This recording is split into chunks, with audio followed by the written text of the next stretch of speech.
Marian Rivera, may pinatamaan nga ba? Usap-usapan ngayon ang latest TikTok repost ni Marian Rivera.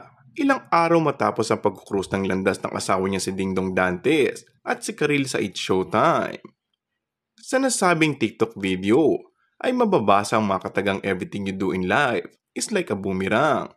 When you throw it, it eventually comes back. Don't fuck with me. Sa pagtatagpong ito kasi ni Dingdong at Karil, ay kabi-kabilang mga post at video edits patungkol sa kanila. In fairness, marami ang natuwa at na-excite sa muling pagkikita ng dating magjowang sina Dingdong at Karil sa nakaraang episode ng It's Showtime. Ito ang unang pagkakataon na nagsama sa It's Showtime sina Dingdong at Karil, kaya naman feeling happy ang kanilang mga taga-suporta. Matatanda ang 3 years din tumagal ang relasyon ni Karil at Dingdong hanggang sa maghiwalay nga taong 2008. Sinisi ng kanilang fan si Marian Rivera na siyang third party umano sa breakup. Ngunit sa kasalukuyan, pareho nang masaya sa piling ng kanilang asawa sina Dong at Karil.